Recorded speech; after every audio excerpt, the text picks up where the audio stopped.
All right, so stick with Netflix again. Let's talk about Scott Pilgrim Takes Off. So I'll do Sure. the preamble for this, and you could just give the synopsis, right? Yeah. So let me just talk for a bit about Scott Pilgrim versus the World, right? So let me just go Yeah, all it's the a way movie, back right? to 2010, right? Right. So I was already rocking with Edgar Wright, right? Ever since he dropped Shaun of the Dead, right? I was Right. already rocking with him since 2004 when he dropped that, right? And then, well, Hot Fuzz was amazing.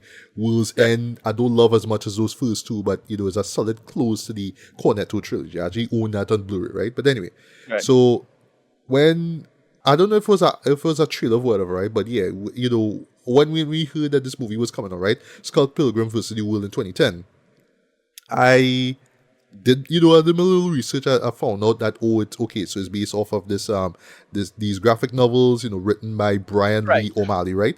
So Right. what I did Which is is, something. It's something I never pay attention to as a franchise, and it's one of those very you know idiosyncratically Toronto things as a yeah, from what franchise, I've heard, and yeah, it's very that. So it's like, oh, this is where this that nightclub was in 2002 in Toronto, and this thing, and it's similar to that whole a little nostalgia for Canada back in the early 2000s, similar to what do you call it, Red, the Red Panda movie that picks up all oh gosh, not turning out, no, Turning Red, yeah, turning red, yeah, yeah, yeah, yeah, which we loved, right. right? Yeah, It's that. So there's a lot of that. It's just the youth scene in early 2000s Toronto, and it plays on that conceit of the storyline. And well, this does something and evolves that argument in a way that I not that surprised, but anyway, we'll talk about it. yeah, But yeah, we, yeah, go ahead. we talk about, right. So yeah, just Right. just talking a bit about the movie itself, right? So yeah, I did my research. I read, I think it's like the first graphic novel from it, right? Right out the gate, I dug the art style of it, where it's this Americanized take on just Japanese manga drawing. Also, Right. just points for this keeping it black and white as well too. So like it is like you're reading a manga, right? Also, it's just for me what why this story works, right? Is how it just managed to work in elements of the comic book, of manga, of video games, right?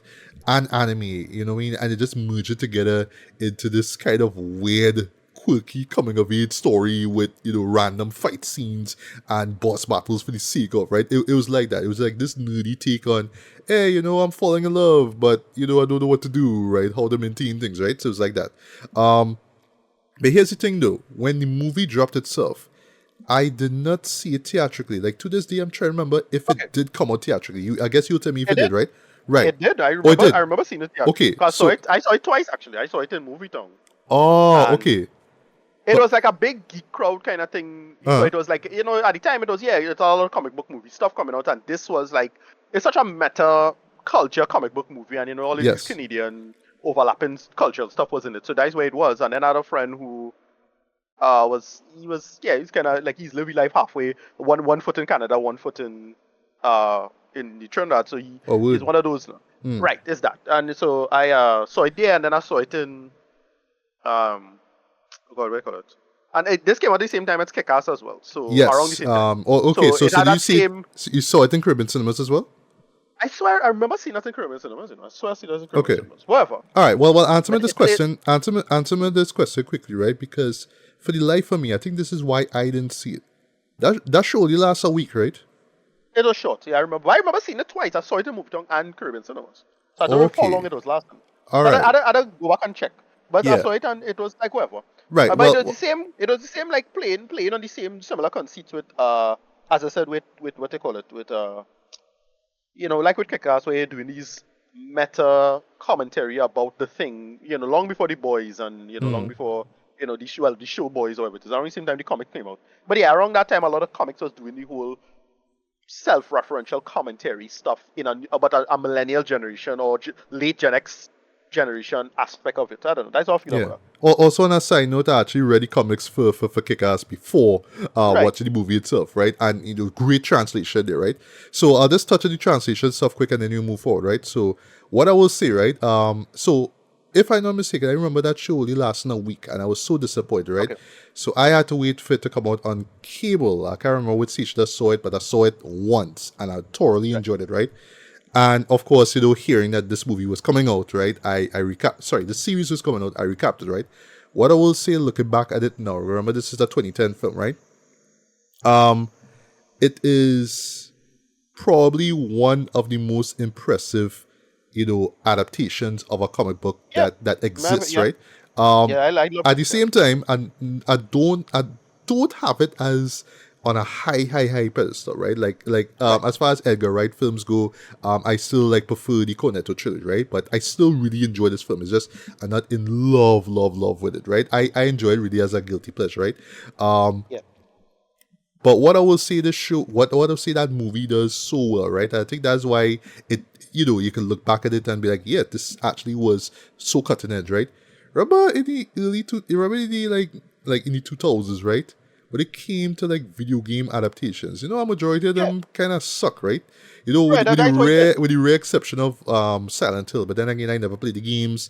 I only No, watched the that's what. first movie, and I was like, okay, Yeah. that's Silent Hill. All right, cool. Well, That was the sell. That was the sell of this. Like, 2010, and the big sell was just more. It's the best video game movie to be a video game movie. that's Similar it. to it's similar to how The Incredibles was the best superhero movie, even though it's not an actual product, That's right. Yeah, adaptation. it's It's not like of it's the a same. comic book. Yeah, Exactly, it's the same conceit, in that yeah, way. And so that's why I didn't really.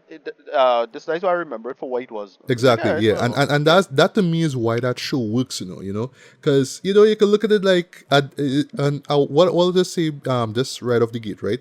Um, it's great to kind of compare Scott Pilgrim's Take Off with Scott Pilgrim versus the World, right? It's great to kind of see the parallels, like, oh, this is how the character moves, and okay, this is how they really met, and the backstory and all that kind of stuff, right? right. Because you got to really think about it in terms of adaptation, right? And you have to give credit for Edgar Wright for at least taking. I don't know if he had full creative liberty. I don't think he did, right? I think he probably Right. collaborated a lot with Brian, right? But just the little choices that he makes in terms of like Yeah, way how a character will meet up, for example. Like so it's like for me, I just as far as the live action movie felt, I just felt like it was just like a bunch of random moments just kind of stuck together. I know that's kind of the gist of it, but right. I was just kind of wishing, especially for the evil X's, right? The seven evil X's, we would have gotten a little backstory as to who these characters are. You get a little bit. I just felt like it was just a short change because we had to keep the story moving quickly, and we had to get to those big fight scenes, right? But again, Right. it's adaptation, right? So you really have to commend Edgar for being for pulling it off the way he did. I know, even though you could tell he was having a blast directing this film, yeah, it would have been a bitch to like adapt this to like just to take Yeah, all this source material and put it out. And the reason being is because it's live action and it's not yeah, just exactly. it's Yeah, characters well, doing stuff, he but you was remember you're casting people that you're casting actors that people have seen before in films, right? Because right, Michael right. Cera, we saw him like in Superbad and stuff like that. Well, we know him. Um, I know him from well, I know him mostly for George Michael or Arrested Development. right, yes, With yes, yes, that, and but Arrested Development, right? Yeah, so right, but you're seeing pretty much big name actors though, right? So right, you kind of have to sell the fact that they are in this movie, which kind of poking fun at the mediums, that the comic book itself is poking fun of, right? But you can't go too far with it to just make the characters overly weird and like how they were in the comics, right? So right. it's that kind of weird sort of give and take thing, right? So that's why you have to admire something like Takes Off, right? Where you're seeing the characters be weird, right? And this is exactly the way how they were in the comics from what I remember. But you can understand why when it came to live action adaptation, that's why we had to do it like this. We had to do it this way, right? So I'll just Yeah, wrap things up and then you'll get to your thoughts on the movie and then we'll get into Takes Off, right?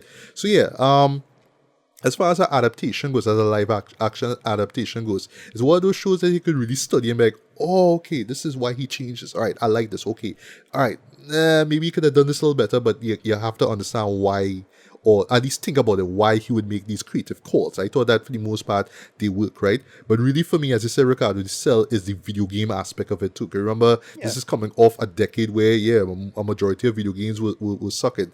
And I yeah. remember like Well, there was some that I was the going comic. into with like high expectations. Like I'll never forget one that I went in with expectations kind of high for was Rubber Hitman. Anybody remember that? Right. Yeah. And it, No, but you yeah, know, the big conceit of it, but the big conceit of it was that it was just the sell of, all right, we're doing more of, we're doing more. The comic itself was that it was it that was. comic was a comic was a self-referential of geek culture and general geekisms of culture Yes. in the premise now. Like it's played like if it's a video game, you're playing the story of a video game, and it does all this meta referential comedy stuff, which it is kind of great on me after a while, but it is work. At the time, that was like it really hit hot. But now, and when we talk about with this, when they decided to do with it, as it is. But yeah, Yeah, it but was but it was yeah, right, yeah, but so yeah, I was actually surprised that we were getting a movie, sorry, a series out of this, right? Takes Off, right? right, But the sell, of right, course, is that it's literally like an anime adaptation, if you will, of the right, source material. I thought that was really fascinating, right? right, So I'll talk about this in my review now because I know that a lot of people go into this who probably never read the source material. I mean, I actually glad that I took the time to actually check it out for myself, right? But I know a lot of people will go into this expecting this to be like the movie, and then they're gonna realize it's not really that. It's right. Well, you'll totally see, different, right? what they do with it is kind of clever. But I would say, well, I suppose I could say it now. This should have been a movie.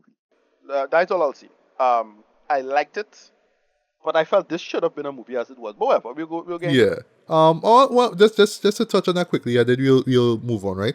What I would say, like, and also you had to think about it, like, just when it's released, right? Because remember, this is 13 years after Scott Pilgrim vs. the World, right? And this is another point I want to bring up here too, right? Then we'll move on, Yeah, right? Because yeah, I mean, right now, Scott Pilgrim vs. the World is a cult classic, right?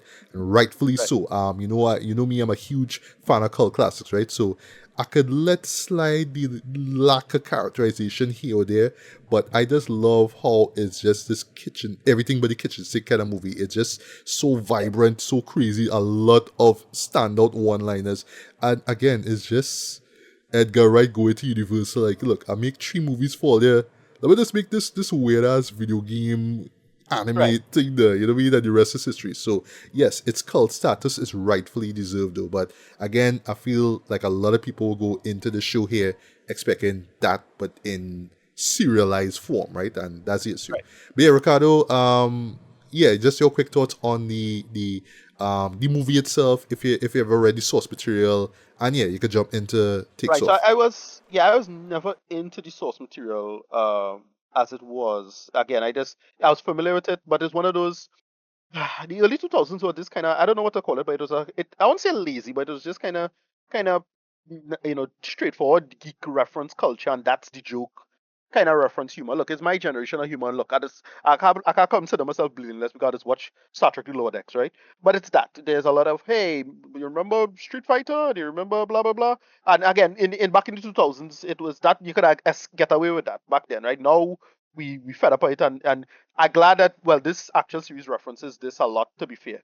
But yeah, it was that. It was just this character who's a kind of geeky kid, but he's kind of a loser, and he's, I've read kind of an avatar for a lot of white kids at the time, and they make a lot of conceits about geek culture and media, and referencing all the different versions of media and blah blah blah and so on and so forth. And yeah, that is what we get with this. I never loved it, but it was part of the scene, and I was familiar with it as part of the scene. Enough, right? Then see, the O'Malley is one of those guys who tap into that perfectly at the time, because yeah, nobody else was doing it, and it obviously successful because it's good money.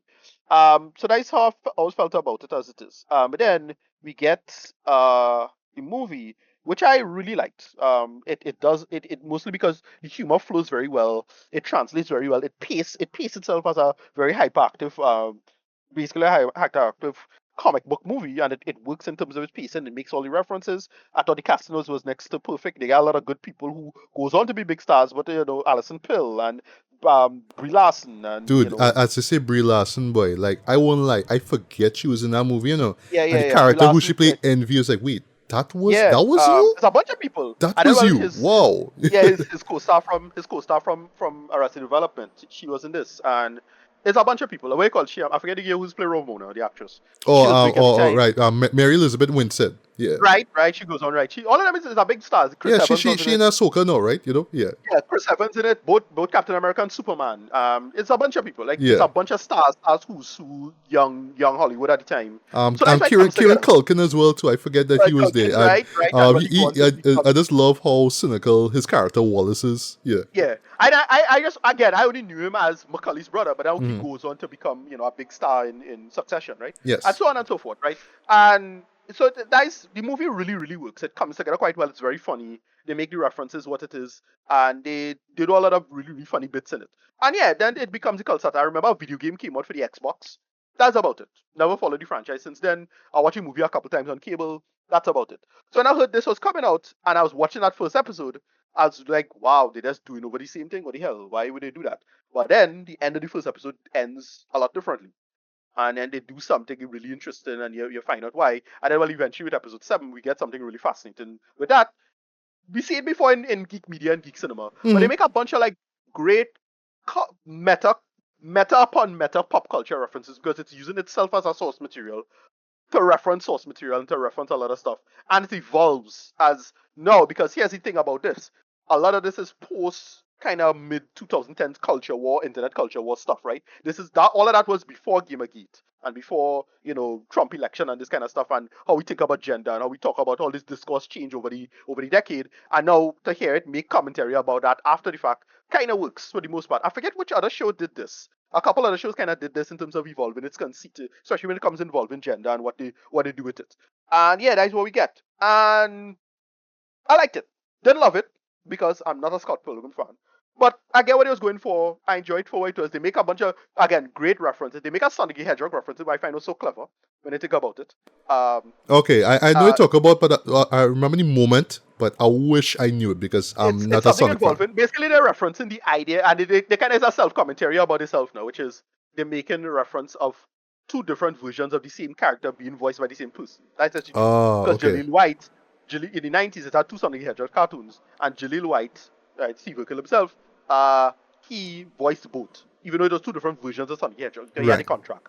And it's all of that, and it's getting to all of that. Right. And yeah, A this time, fun fact, as you mentioned, is Sonic, right? Sonic Hedgehog stuff, right? The first time it's mentioned, slight spoiler, it's a it's a tweak. I don't want to say a twist. It's a tweak on a moment, right. a first time moment, a chance encounter, if you will, between our two leads. The conversation is the same, but what Scott is talking about is different. It's changed now from what it was in the movie to that Sonic thing. I thought that was really clever, you know? Right.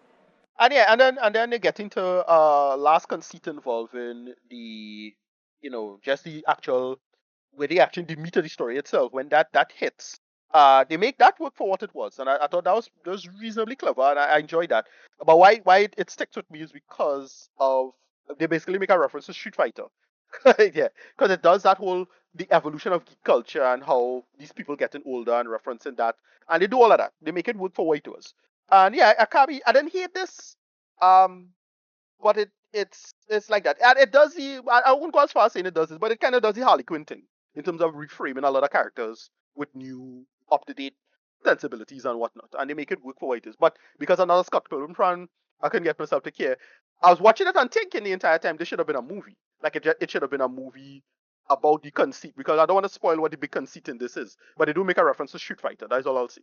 Like, because Hmm. what we see, one of the characters, this is like it's straight up a reference in Street Fighter. That is what it is. Which is what the franchise always did anyway. It is, these because the video game, when the video game for Xbox was like a beat 'em up in the same vein as a Final Fight or something like that anyway. These early 90s arcade stuff, and so on and so forth. And that's what it did, but they play with gender in the conceit of it and what they do with that there. And they make it work for what it is. That's it. I couldn't say I couldn't get myself, because I'm not a Scott Pilgrim fan. I couldn't get myself to super be into it, but at the same time, it's very well done. Like, I can't take away from that. If you're a Scott Pilgrim fan, you would probably absolutely love this. I got some of the jokes, but I sure have a bunch of jokes that I'll miss. But I don't really care to think again. TikTok and Twitter will pick up the slack and show me some comparison or something like that, right? I'll be like, oh, okay, there where it come from. Very cool. That's it. Moving on. So that's how to feel about it. Yeah, you could. We'll get after your talk, and I'll give him a reason. All right. Well, like you, I am not a Scott Pilgrim fan, right? Which I guess explains why I'm not over the moon when it comes to the movie, right? I mean, I still Right. love it as a cult classic, but I'm not like in love with it, right? So to speak, right? Yeah. So while I was watching this, I was asking myself, wait, this is from the source material itself? But no, actually, they just do like a nice little subversion of it, right? So it does it very Right. well. So I think that it's done purposefully for. I think the reason is because the length of time between when the books were out and when the movie came out and when this Yeah. comes No. out, right? I think that's the reason why it's done in this Well, way. it up until well, to kind of slightly spoil, up until the first fight. it switched. It was identical. Story was being told identical That's to right. how the movie was being told. More or less identical. So like, oh, okay, that's what they're going for. All right, no problem. Yeah, and I thought Um, that was really clever how they pull that off, right? But then they do right, a certain thing in the end of the first episode, which you wouldn't right, spoil, right? That kind of twists right, things around, right? So yeah, right, I wouldn't lie. While I was watching this, I was like, wait, this is pretty source material. But then it's really later on, it's like, duh, no, they actually doing something a bit different, and I actually right. admire that though. Like, so what I would Yeah, it's just say fine. Yeah, in general, right? This show here, just this like so the Scott Pilgrim graphic novels compared to the movie compared to this show here is like this you could like do like this I don't know like a case study in terms of how to adapt your own material. That's the best way to describe it, right. right? It's just Sorry. how to kind of give people, fans and non-fans, what they expect or what they hope to get from these shows, but still do something a little bit different, right? But if you still read the books or if you watch a movie, you're like, yeah, it's like that but different, right? So it's really interesting how Brian was able to pull this off, right? I could tell that this is mainly like a Brian Lee O'Malley project, right? I mean, he is the first name that shows up pretty much when you see the title sequence. By the way, the title sequence is dope. The song that goes with Yeah, yeah, yeah. I'm not really Very familiar with the group, but it's very Oh yeah, that sort of it's anime opening. that sort of glitchy bubblegum pop kind of thing. But it's an Right. anime start. I It's really it's dig it. it's it's yeah, it's very very Teen Titans, high puffy Amiyumi kind of vibe. Yes, yes, yes. It's that. Yeah, yeah, yeah. Even Okay. the name it Right. right, chip tune. That's what it's called. It's that Chip chip tunes, tune, right? Yeah.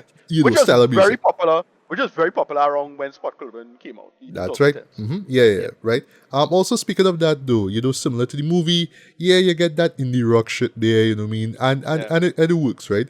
I like how like it's not really about the lyrics per se. 'Cause, like when you listen to the lyrics, it's like, all right, yeah, that real corny though, or kind of Yeah. stupid. But it's about the vibe, and that's really what it's about, right? That's really what Scott's group, Sex Bomb was all about. It Right. was just about the vibe. We just kind of, it's indie shit, right? You just kind of keep up with the songs on the Yeah. fly, and you perform it, and hopefully you get a record deal, right? And similar to the movie, they kind of explore that a little bit, right? But yeah, Yeah.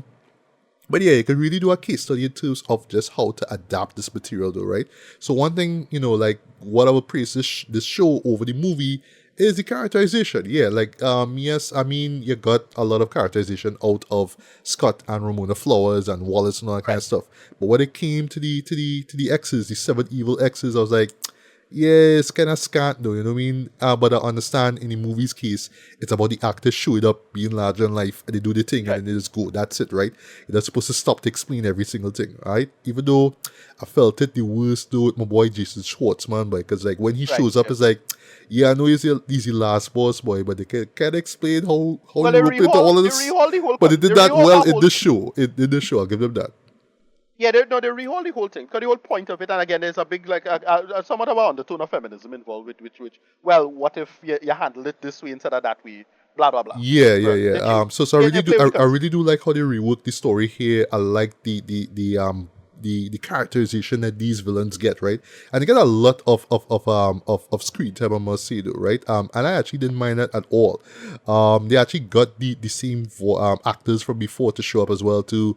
Whether it's McGill, Aubrey Plaza, who plays Julie, or All Alison right, I Pill, forget she was in this. Brie Larson. Anna Kendrick, I was actually a little let down that you didn't see much of her character Stacy though, because yeah, when Okay. Stacy was in the movie, she was there and she had she moments, but didn't utilize Stacy that much though. I was like, why though? You know what I mean? Because she is I didn't even know this, honest to God, right? Until watching this show here. She's actually the younger sister of Scott though. Like the way how Right. I see Michael and Anna, right? I thought I thought that Stacy was older than Scott though in the movie. Like, wait, is she younger than you? Okay, didn't know that, but whatever, right? And it's so funny, right? Especially when it comes to like Michael Cera. And if you know his voice from, from Arrested Development, like in the 2000s, right? He has this kind of boyish kind of voice, you know what I mean? That kind of Right. quirkiness. Yeah, here you could tell that he is aged quite a lot. Yeah. But Yeah. it works. It works. And again, like when it comes to like what the conceit of the story is about without spoiling anything, it makes sense, right? So yes, these are older actors playing these characters, but that's fine, right? That's totally fine. That's understandable, right? I dug the animation for this too. You have to give a round of applause to whatever the animation studios. I'm not sure at the moment. Yeah, for capturing just that look and aesthetic of the source material, right? So yeah, they did that so well. And yes, they incorporate, the little Nintendo isms and all that kind of stuff, the 8-bit isms and all that kind of stuff. It totally works as well, right? Also, dog, like the guest vocals as well too. Well, voice actors as well too. Like, because it's, the movie was done by Edgar Wright. It was cool that they actually got Simon Pegg and Nick Frost to come in and do a cameo. That was real cool. They were the security Okay. guards Okay. during Well, I know. this, yeah, during the production, right? Which of course, the character of Lucas Lee, who is voiced once again by Chris Evans. Yeah, they were there. Yeah, like, I pick up on the voice like, hey, that's Simon, and then, well, again, it's tall guy, fat guy, right? It's like, hey, it's Simon and Nick come together. That was really cool. They do this funny thing where they had Edgar Wright, but in the world of this show, it's Edgar Wrong. That was a nice joke, but it's not Okay. Edgar Wright voicing him. It's somebody else. I think it's Kevin McDonald. They get to voice it. That was really interesting, right? And yeah, I also do like how they play with the whole fighting that was in the movie and in the source material. They actually do that very well, right? But they also add a nice little whodunit element. That's all I'll say, without spoiling anything.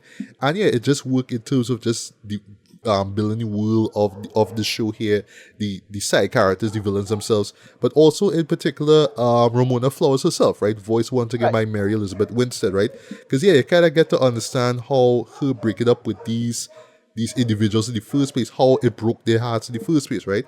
Right. Again, Right. in the movie, as much as I imagine Edgar wanted time to kind of develop that, they kind of had to move the story along. So, that's Yeah. just how it goes. Here, I like how they kind of fleshed out even more. You really kind of understand that yes, even None of though it. she was in the mood, or she was in love back then, there was still consequences to it as well too. So it doesn't paint her as a villain. It's just like, yeah, I'm different No. now, Yeah. and you all need to understand Right. that. That's how it is. Yeah, no, that's why they play with the conceit, as I say. As I say, they make a gendered conceit about it, and they change a whole conceit about. And in terms of like a certain character being kind of, well, for lack of a better term, effectively the villain. Yeah, the person was always a kind of shithead when you think about it, kind of a Yeah. parasite, not really that useful in their own way. You understand why they are the way they are in that sense. So I was like, oh yeah, yeah, that make enough sense to me for Yeah. the most part. So just to Right. wrap things up, right? I really do like the last two episodes and how it just sort of recontextualizes everything that we've seen before. And I thought like that in itself is just such a smart and bold call, right? So, Yeah. you're pleasing the fans, but you're also updating the formula, for the fans, right? But also for people who never read the books, but saw the movie and probably went You're right. into thinking there's going to be a repeat of the same thing. Yeah, I imagine that, well, they're either going to be disappointed by how things play out overall, or they're just going to look at it like, you know what, that real smart, though. Like, just taking something that has become I can sort of part imagine. of pop culture and, Yeah, reworking I it can now for our imagine. generation. That's really nice. I can imagine. Well, it is the audience too, right? Because the audience are a lot younger than, say, Star Wars, on average. So I can imagine the reaction being a little more amicable, especially now when it come out, how they frame this as it is. Yeah, but I have a bunch of shows that just kind of doing these kind of slight, updates, especially when it comes to gender and these kind of things. He-Man did it, other shows did it, and they did it for mostly for the better. None of it feels like contrived, or you're trying to, you know this kind of you know silly, or very naive version of being quote unquote woke, or it coming across as transparent or fake. No, it comes from it. I think it for the most part it comes from a genuine place, and I think that's the most important part. Yeah, But I they make it I, work for I, it. I I think so too. Right. And it works for the most part, right? But yeah, Yeah. like you, I am not a big, Scott Pilgrim fan, so some Right. jokes sort of flew past me. Some I just felt can get. I'm just not as invested. yeah. The simple problem. Yeah. Some fell flat, or unfortunately, that's if I could just be honest though. But I just dug the visual gags and whatnot. There's the references to anime, there's references to video games and all that kind of stuff, and it's there, Yeah. right? And it was just again just cool here, people like Michael Cera and Karen Culkin, and them just voiced the characters that they played way back in 2010, right? But yeah, at Yeah. the end of the day, this is like a smart update on the source material that people should have checked out either before or after they saw the movie itself, right? But Yeah. again, if you look at it as a case study, like just how to adapt your own source material, yeah, it's really really fascinating what they did with the show here, right? And I'll close with this. I do hope like. I would say there is room for future seasons, but I don't know if this is just gonna be Right. a one-off thing. Like what I mentioned before with Onimusha. I don't It know, but this here in probably, I don't particular, know. there is promise. Actually, come to think of it, no.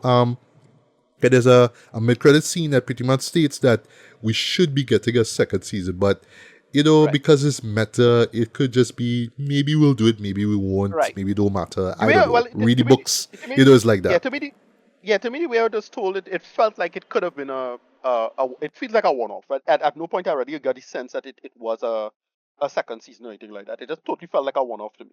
To me at least, that's how it felt. Yeah, But that's about that. Yeah. right. But yeah, so for me, this was solid business, man. Right. Just binging wise, Agreed. is about like just a few hours, like about three and a half basically. It's not that long at all, right? It's just you just breeze by. You just sort of breeze by them pretty quickly. They're fairly short. It's 8 episodes in length. You know what I mean? But yeah, for what it was, it's worth it, right? For me, it was just me returning to this world of the Scott Pilgrim version of Toronto, right? It was that, and just seeing these 2000s characters kind of coexist and do their thing, right? Also, lastly, before I get to rated, they do have a pretty smart thing where they reference Netflix, like what Right. Netflix was in the 2000s. Like, Yes. okay, That's okay, that's a funny I bit. see you, That is I a see funny bit. you. Yeah. How they play it out to the end, I was like, all right, Yeah. Netflix, very Yeah. self-aware of you. I like that, right? That's a funny bit. Yes. That's a funny Yeah. bit. So rated wise, I'm gonna give this a lighter decent 4 to 5, man. The fans will absolutely enjoy this. People who never read the books but saw the movie, probably will be disappointed by this though. But I do like that it just sort of subverts its own source material in a very Right. smart and creative way though. And again, it was just a return to this world and just the quirkiness and just that geek culture, but just sort of updated for for lack of a better term, a modern audience. So I Yeah. really commend the show for that, right? And yeah, I mean, hats off to Brian Lee O'Malley for keeping this franchise going strong, not just stopping at a video game, but saying, hey, you know what I mean? I did the books, I did the movie, did the game. I mean, let me actually do anime. Let me actually do an anime for the first time in my life, right? And yeah, he did it, right? So yeah, that's what I have to say. Yeah, your fan thoughts are rated. Yeah, as I said, rating, I'll probably give it like a low eight. Probably closer to low eight, probably closer to a nine or whatever it is. It just felt like it worked for me as it is. I didn't have any major issues or concerns. It evolved itself, and it felt like any one of these updates that came in and did something new and upgrade themselves. Especially post internety culture warish in that sense, or at least the major aspect that totally gets online. So I can imagine that the specific fans of Scott Pilgrim would themselves not play the argument out, because what I expect it to be is, oh well, it have a bunch of dudes, a bunch of chuds who have a meltdown because they throw this character under the bus or something like that, and this O'Malley is now gone woke on as a soy boy or some bullshit like that, right? I do think the argument will be, I think the fans of this franchise will be hopefully mature enough to address the arguments and probably accept it for what it is. I don't know. We'll see. Time will tell. But I dug it for what it was. I just, again, because I'm not a fan of Scott Pilgrim, I kind of couldn't get myself to care too much as it is. But I enjoyed for what it was. Rated, yeah, like a low eight, low eight, seven to eight, closer to 8 and a 7. But yeah, that's all I feel about it.